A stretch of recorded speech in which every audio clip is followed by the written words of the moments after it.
Hello students, how are you. आज की हिंदी कक्षा में आप सबका स्वागत है। सभी बच्चे अपनी हिंदी की पाठ्य पुस्तक उमंग और पेंसिल लेकर बैठ जाएं और ध्यानपूर्वक आज का सेशन अटेंड करें। आज का हमारा टॉपिक है पाठ नंबर 16, कहानी आत्म परिवर्तन। बेटा, इस कहानी में हमने पढ़ा कि इस कहानी का मुख्य पात्र चंद्र प्रकाश नाम का एक व्यक्ति, जिसके माता पिता के देहांत के बाद ठाकुर साहब के यहाँ 30 रुपये मासिक आय में ट्यूशन पढ़ाने की नौकरी मिलती है और ठाकुर ठकुराइन उसका बहुत मान करते थे। इसी मान की वजह से ठकुराइन ने अपने बेटे बीरू के विवाह की जिम्मेदारी चंद्र प्रकाश को दे दी थी।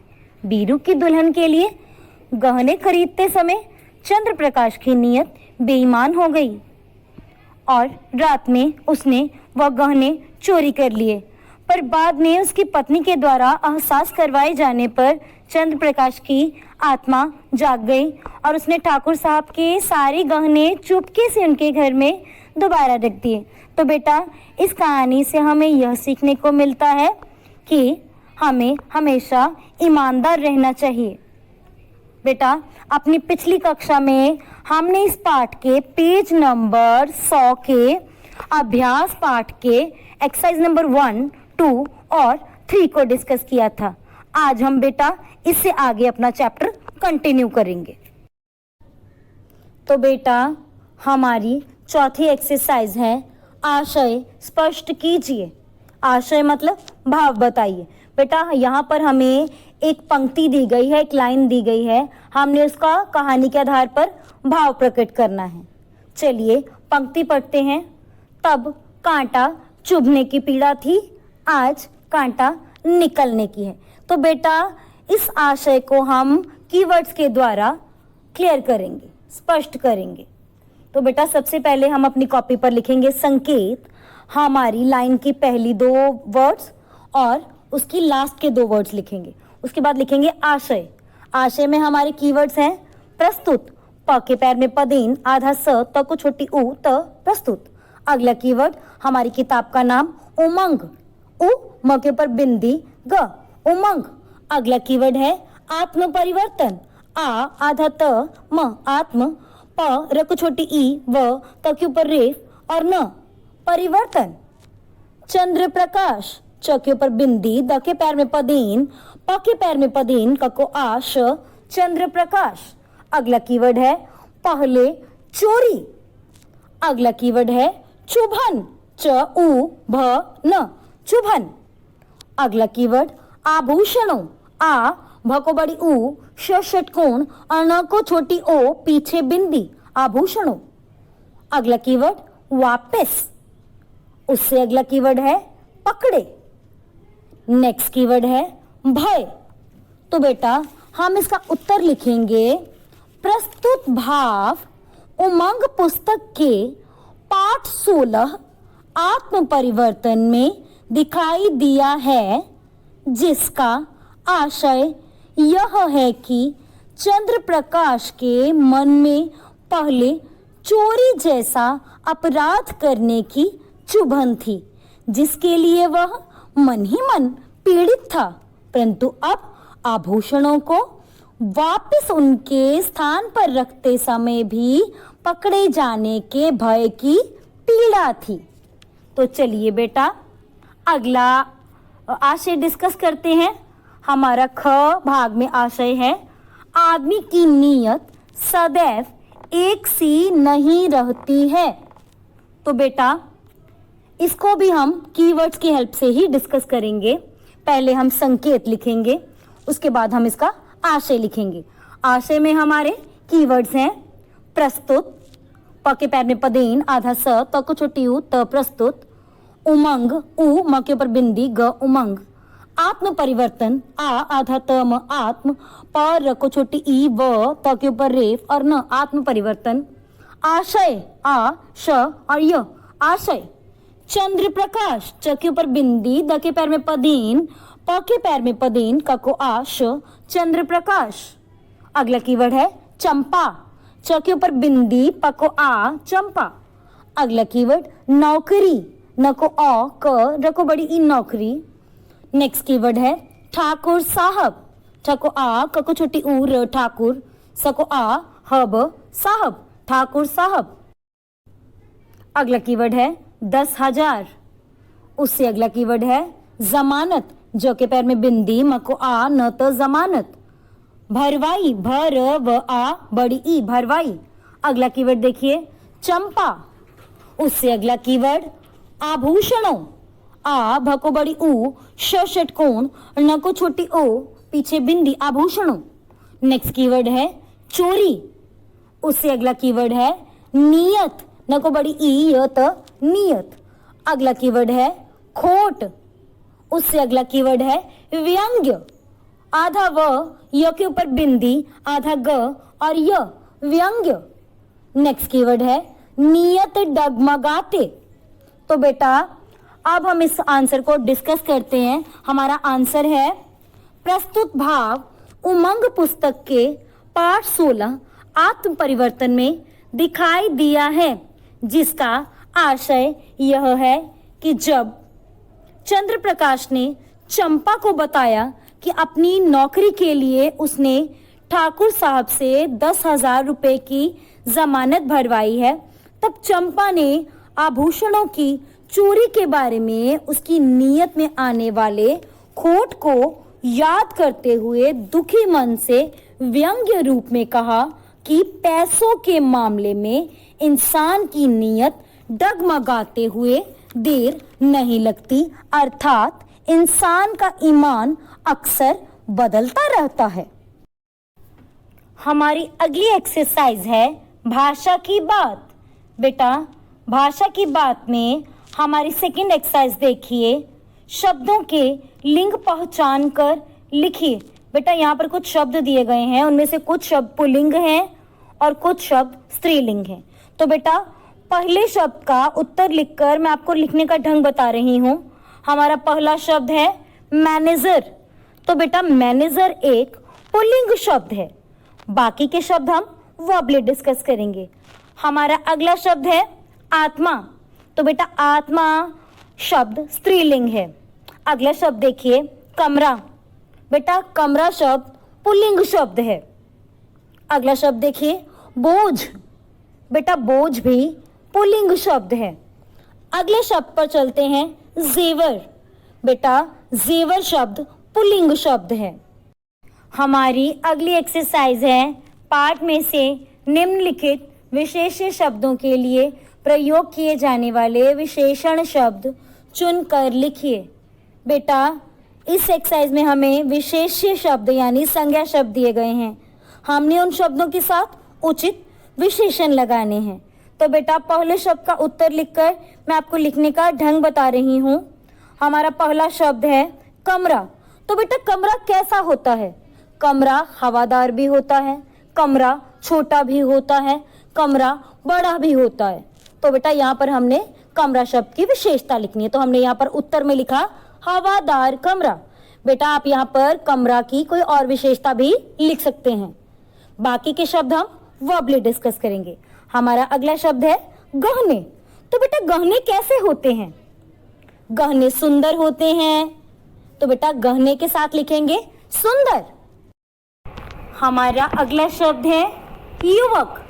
तो बेटा युवक कैसा है? युवक बहादुर है, युवक सजीला है, युवक छबीला है। तो बेटा यहाँ पर हम युवक की विशेषता लिखेंगे। अगला शब्द है मन। तो बेटा मन कैसा होता है या मन कैसा है? मन शांत है, तो बेटा मन के साथ हम विशेषण लिखेंगे शांत। हमारा शब्द बन जाएगा शांत मन। अगला शब्द देखते हैं संदूक। संदूक कैसा है? संदूक बड़ा भी होता है, संदूक छोटा भी होता है, तो हम यहाँ पर लिखेंगे बड़ा संदूक। अगला शब्द देखते हैं किताबें। किताबें कितनी हैं? 4 किताबें, 5 किताबें, 10 किताबें, आप कोई भी विशेषता लिख सकते हैं। अगला शब्द है बहू। बहू कैसी है? बहू आज्ञाकारी है। अगला शब्द दावत। दावत कैसी है? दावत शानदार है। हमारी अगली एक्सरसाइज है मुहावरों का अर्थ लिखकर वाक्यों में प्रयोग कीजिए। बेटा यहाँ पर हमें कुछ मुहावरे दिए गए हैं, हमने उनके अर्थ लिखकर उनका वाक्यों में प्रयोग करना है। पहले मुहावरे का अर्थ और वाक्य लिखकर मैं आपको लिखने का ढंग बता रही हूँ। हमारा पहला मुहावरा है दबे पांव आना। बेटा दबे पांव आना का अर्थ है चुपके से आना या चुपचाप आना। इसका वाक्य बनाएंगे चोर दबे पांव घर में घुस आया, या चोर सेठ के घर दबे पांव चोरी करने आया। बाकी के दो मुहावरे हम वर्बली डिस्कस करेंगे। हमारा दूसरा मुहावरा है मुंह फेर लेना। मुंह फेर लेना मतलब इसका अर्थ है नाराज होना। इसका वाक्य बनाएंगे बुराई से मुंह फेर लेना ही समझदारी है। चलिए अगला मुहावरा पढ़ते हैं सिर झुकाना। इसका अर्थ है नतमस्तक होना। इसका वाक्य बनाएंगे पुत्र की शर्मनाक करतूत देखकर पिता ने अपना सिर झुका लिया। हमारी नेक्स्ट एक्सरसाइज है निम्नलिखित वाक्यों में कि और की का उचित प्रयोग कीजिए। बेटा यहाँ पर हमें कुछ वाक्य दिए गए हैं जिसमें कि और की का प्रयोग किया जाएगा। तो बेटा हमने वाक्य को देखकर उसको पढ़कर उसमें सूटेबल वर्ड्स की या की लगा देना है। फर्स्ट वाक्य को सॉल्व करके मैं आपको लिखने का ढंग बता रही हूँ। हमारा पहला वाक्य है विशाल ने कहा डैश मैं किसी को यहाँ से ना जाने दूंगा, पूर्ण विराम। तो बेटा इसका उत्तर है विशाल ने कहा कि मैं किसी को यहाँ से ना जाने दूंगा। बाकी के दो वाक्य हम वर्बली डिस्कस करेंगे। ख वाक्य है उसकी योजना थी डैश वह गहनों डैश पोटली वापस वहीं रख आएगा। तो बेटा इसका उत्तर है उसकी योजना थी कि कको छोटी की वह गहनों की कको बड़ी ई की पोटली वापस वही रख आएगा। ठीक है बेटा। अगला ग वाक्य है प्रकाश डैश पत्नी सोचती रही डैश किस प्रकार इन गहनों को वापस उसके स्वामी के पास भेजा जाए, क्वेश्चन मार्क। तो बेटा यहाँ पर हमारा उत्तर है प्रकाश की पत्नी कको बड़ी ई की पत्नी सोचती रही कि कको छोटी की किस प्रकार इन गहनों को वापस उसके स्वामी के पास भेजा जाए। हमारी अगली एक्सरसाइज है उचित विराम चिन्ह का प्रयोग कीजिए। बेटा यहाँ पर हमें कुछ वाक्य दिए गए हैं जिनमें उचित विराम चिन्ह लगाएंगे। तो बेटा पहले वाक्य को सॉल्व करके पहले वाक्य में विराम चिन्ह लगाकर मैं आपको वाक्यों में विराम चिन्ह लगाने का ढंग बता रही हूँ। हमारा क वाक्य है किसी ने पकड़ा नहीं चोर को। तो बेटा यहाँ पर प्रश्न पूछा गया है इसलिए हम प्रश्न सूचक चिन्ह लगा देंगे। बाकी के वाक्य हम वर्बली डिस्कस करेंगे। हमारा ख वाक्य है हाय राम विस्मय बोधक क्या जमाना आ गया है, पूर्ण विराम। ग वाक्य है आज आपको यहाँ रहना होगा दादा, मैं इस वक्त ना जाने दूंगा। तो बेटा इसमें विराम चिन्ह लगाते हैं दोहरे उदाहरण चिन्ह यानी डबल इन्वर्टेड कोमास। आज आपको यहाँ रहना होगा दादा अल्प विराम यानी कोमा, मैं इस वक्त ना जाने दूंगा पूर्ण विराम उदाहरण चिन्ह क्लोज्ड यानी डबल इन्वर्टेड कोमास क्लोज। अगला घ वाक्य पढ़ते हैं रुपए पैसे की बात है तो क्या इज्जत से हम भी खाते हैं। तो बेटा इसका उत्तर है इसमें विराम चिन्ह लगाएंगे रुपए पैसे की बात है तो क्या इज्जत से हम भी खाते हैं, पूर्ण विराम। अगला ङ वाक्य इस कहानी के लेखक प्रेमचंद जी हैं। बेटा इसके लास्ट में हम पूर्ण विराम लगा देंगे। च वर्ड पढ़ते हैं, च वाक्य पढ़ते हैं वह पूछती इस संदूक में क्या है। तो बेटा इसमें विराम चिन्ह लगेंगे वह पूछती अल्प विराम दोहरे उदाहरण चिन्ह यानी डबल इन्वर्टेड कोमास इस संदूक में क्या है, प्रश्न सूचक यानी क्वेश्चन मार्क कोमास क्लोज्ड। उसके बाद 6 वाक्य है, आरुषि ने कहा अरे ये तो आभूषण है। बेटा इसमें विराम चिन्ह लगेंगे। आरुषि ने कहा, अल्प विराम, दोहरे उदाहरण चिन्ह अरे, उसके बाद विस्मय बोधक लगाएंगे। ये तो आभूषण है, पूर्ण विराम, उदाहरण चिन्ह क्लोज्ड। हमारी अगली एक्सरसाइज है, निम्नलिखित गद्यांश पढ़कर संबंधित प्रश्नों के उत्तर लिखिए। बेटा यहाँ पर हमें एक गद्यांश दिया गया है और नीचे उससे संबंधित प्रश्न दिए गए हैं। हमने गद्यांश में से ही प्रश्नों के उत्तर ढूंढकर लिखने हैं। तो बेटा पहले मैं आपके लिए गद्यांश पढ़ रही हूँ। घर आकर अपनी पत्नी चंपा से बोला, अल्प विराम, दोहरे उदाहरण चिन्ह, हम तो यहाँ रोटियों के मोहताज हैं और दुनिया में ऐसे ऐसे आदमी पड़े हैं जो हजारों लाखों रुपयों के जेवर बनवा डालते हैं, पूर्ण विराम, उदाहरण चिन्ह क्लोज्ड। चलिए अब प्रश्न पढ़ते हैं। घर कौन आया और किससे बोला? तो बेटा इसका उत्तर होगा चंद्र प्रकाश घर आया और अपनी पत्नी चंपा से बोला, पूर्ण विराम। अगला प्रश्न पढ़ते हैं। दुनिया में कैसे कैसे लोग पड़े हैं, इससे क्या तात्पर्य है? तो बेटा इसका उत्तर है इससे तात्पर्य, तात्पर्य के स्पेलिंग देखिए बेटा, त को आ, आधा त, प, य के ऊपर रेप। बेटा तात्पर्य की स्पेलिंग आपके प्रश्न में भी दिए गए हैं। तो बेटा हमारा उत्तर होगा इससे तात्पर्य है कि दुनिया में ऐसे ऐसे लोग हैं जिनके पास पैसे की कोई कमी नहीं है और ऐसे भी लोग हैं जो 2 जून की रोटी और एक एक पैसे के लिए तरसते हैं, पूर्ण विराम। अगला प्रश्न पढ़ते हैं। कितने लोग रोटियों के मोहताज हैं? तो बेटा इसका उत्तर है बहुत से लोग रोटियों के मोहताज हैं, पूर्ण विराम। हमारी अगली एक्सरसाइज है, निम्नलिखित वाक्यों को पढ़कर क्रिया का काल लिखिए। बेटा यहाँ पर कुछ वाक्य दिए गए हैं जिसमें उसकी क्रिया के होने का टाइम यानी काल बताया गया है। तो हमने वाक्य पढ़कर उसका काल लिखना है। फर्स्ट वाक्य सॉल्व करके मैं आपको लिखने का ढंग बता रही हूँ। हमारा क वाक्य है, उसने घर आकर खुशखबरी सुनाई। तो बेटा यह क्रिया भूतकाल में हो चुकी है, बीत चुके समय में हो चुकी है, तो यहाँ पर हम लिखेंगे भूतकाल। बाकी के वाक्य हम वर्बली डिस्कस करेंगे। ख वाक्य, ठाकुर साहब मैं चलता हूँ। बेटा यह क्रिया वर्तमान समय में हो रही है, चल रहे समय में हो रही है, तो हम यहाँ पर लिखेंगे वर्तमान काल। ग वाक्य, हम कल कपड़े खरीदेंगे। बेटा इस वाक्य से हमें पता चल रहा है कि यह क्रिया आने वाले समय में की जाएगी, आने वाले समय में होगी, तो हम यहाँ पर लिखेंगे भविष्यत काल।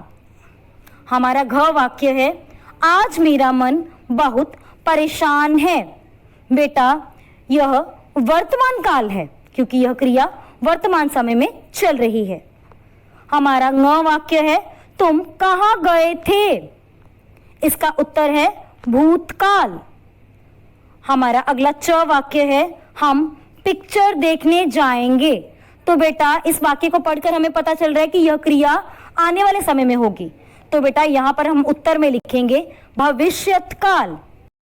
तो बेटा आज की इस कक्षा में हमने पाठ नंबर 16 आत्म परिवर्तन के पेज नंबर 101 पेज और पेज नंबर 102 पर दी गई एक्सरसाइजेस को डिस्कस किया।